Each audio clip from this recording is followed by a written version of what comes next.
y no desde ahora, desde mucho antes, y eso es conocido, Colombia es el único país que lamentablemente nos duele mucho porque son hermanos colombianos, pero tiene paramilitares, tiene guerrilla, tiene narcotráfico, tiene cultivos, extensos cultivos de droga, tiene amplias zonas de su país que no controla el Estado colombiano, sino controlan estos grupos irregulares.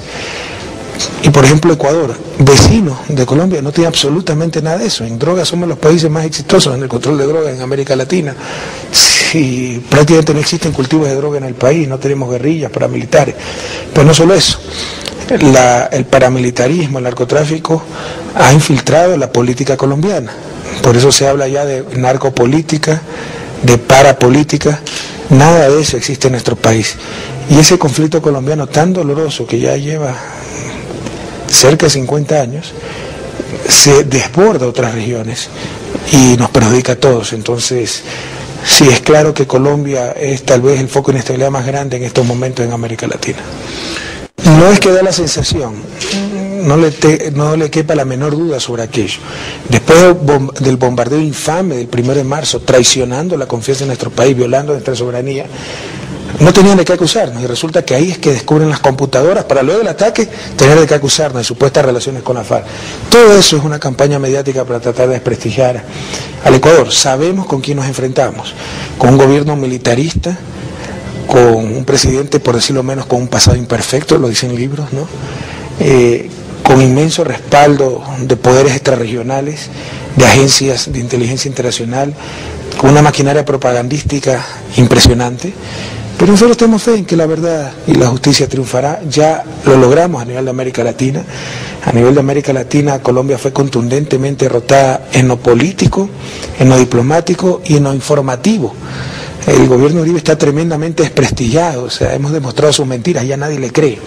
A nivel de Unión Europea sí nos ha hecho daño con una serie de mentiras, con respaldo de ciertas cadenas internacionales, y a nivel de Estados Unidos. Por eso en el mes de mayo emprenderé una gira para dar a conocer el Ecuador y demostrar que somos un territorio de paz y un gobierno decente, que los problemas están del otro lado de la frontera, no en nuestro país, que somos víctimas de un problema que no es nuestro, no somos ni cómplices ni autores de ese problema. Bueno, la política militarista de Uribe empezó desde que ascendió al mando. Uribe, contradiciendo por ejemplo la política de su antecesor, Andrés Pastrana, y esa es otra de las cosas que indignan a los vecinos, ¿no? Hasta el propio Pastrana se dio un abrazo con Manuel Marulanda en las conversaciones de paz. Viene Uribe por la línea dura, así gana las elecciones, los declara terroristas y quiere que todos declaremos terroristas a la FARC y que todos nos pongamos a luchar con él contra la FARC, enviemos ejércitos, qué sé yo.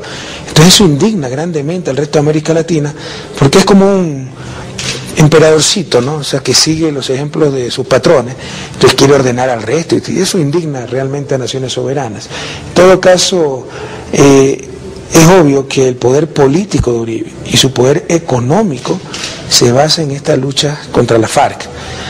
Y a él no le conviene que acabe esa lucha, es al que menos le conviene.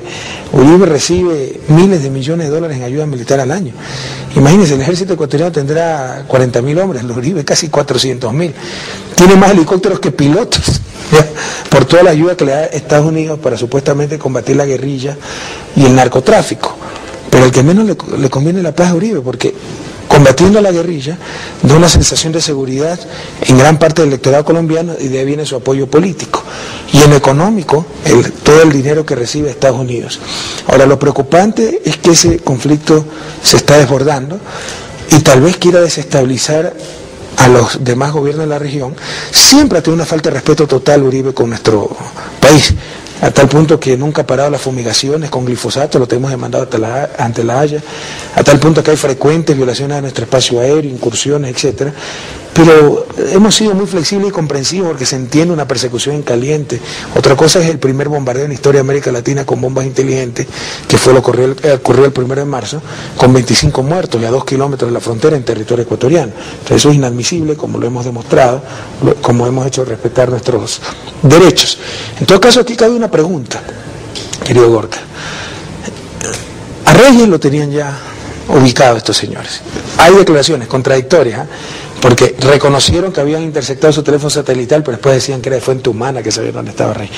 Pero es claro que a Reyes lo tenían ubicado. ¿Por qué esperan a que esté en Ecuador para asesinarlo? ¿Acaso no es un intento de involucrar al gobierno ecuatoriano? ¿Acaso no esperaban que nosotros nos amedrentemos ante eso? Y digamos, bueno, tenemos campamentos de la FARC en nuestro territorio, vamos a unirnos al Plan Colombia para combatirlo. Y recibieron una respuesta totalmente opuesta, una posición soberana digna, una respuesta soberana digna, que los hizo condenar en la OEA, que los hizo condenar en el Grupo de Río. Entonces, le falló probablemente el plan, pero pregúntese, ¿por qué aniquilan a Reyes en el lado ecuatoriano? ¿No será acaso por ese intento de involucrar al Ecuador y al gobierno colombiano en un conflicto que no es nuestro? Y ahora que ya le falló ese involucramiento, porque no caímos en la trampa, toda esa campaña de desprestigio, todas esas agresiones que seguimos recibiendo, todas esas mentiras que seguimos recibiendo de parte de Uribe, ¿no será acaso un intento por desestabilizar un gobierno que no es títere y poner aquí un gobierno que se alinee con Colombia y con Washington y se involucre en el conflicto colombiano, permita a organismos de inteligencia extranjeros operar en nuestro país y permita que continúe la base Manta en el 2009, cuando fenece el convenio de esa base militar norteamericana en nuestro suelo? Entonces no podemos rechazar esas hipótesis, ¿no? Con dolor tengo que decirle que fue un poco ambiguo, y yo aprecio mucho al gobierno del PSOE, en particular al presidente Rodríguez Zapatero, pero básicamente se limitó a escuchar mis explicaciones y luego sacó una declaración tremendamente ambigua, en que básicamente se quería contentar a los dos lados cuando claramente había un agresor o un agredido.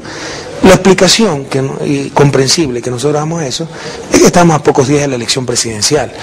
Al presidente Zapatero se lo estaba acusando de ser muy flexible con el ETA, entonces no podía arriesgarse a condenar claramente el bombardeo porque podía haber lugar para una acusación de la oposición, y lo entendemos, ¿no? Pero sí esperábamos, y todavía esperamos algo más del gobierno de España. Uribe no quiere la paz, no le interesa la vida de los secuestrados. Incluso Ingrid Betancourt es una potencial candidata a la presidencia de la República, que le puede disputar la presidencia. No quiere involucrarme en asuntos internos de Colombia, porque nosotros sí respetamos al Colombia, sobre todo al pueblo colombiano. Al gobierno colombiano lo diferenciamos de su pueblo.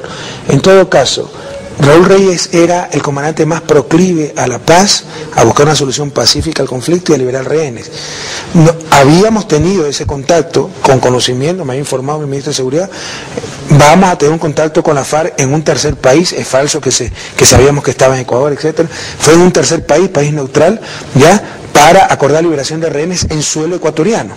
El presidente Chávez también me había pedido si podíamos liberar rehenes en suelo ecuatoriano, porque ya se había vuelto muy peligrosa esa devolución de rehenes en la frontera colombo-venezolana. Usted puede interrogar a muchos rehenes que fueron liberados, cómo habían sido bombardeados todo el camino por fuerza colombiana en ese proceso de liberación. Entonces, estábamos en ese proceso, y ese proceso lo encabezaba Reyes del lado de la FARC, y es a ese comandante al que destroza. Entonces, muy probablemente Uribe supo que se iba, en marzo era inminente la liberación de varios rehenes por intermedio de Raúl Reyes, y fue y lo masacró. Los supervivientes han hecho unos relatos de los acontecimientos de esa noche bastante dramáticos y duros. ¿Qué le han contado a usted? Yo no me he entrevistado con los sobrevivientes, tampoco de parte de la Presidencia de la República, pero ahí, acá justo estaba leyendo el telégrafo, Vinicio, no sé si el telégrafo le entregamos, no sé si conoce el día del telégrafo, ¿no? No. Tiene una entrevista muy extensa a Lucía Moret. Precisamente en base a esta entrevista es que estoy pidiendo ya a las Fuerzas Armadas una narración pormenorizada que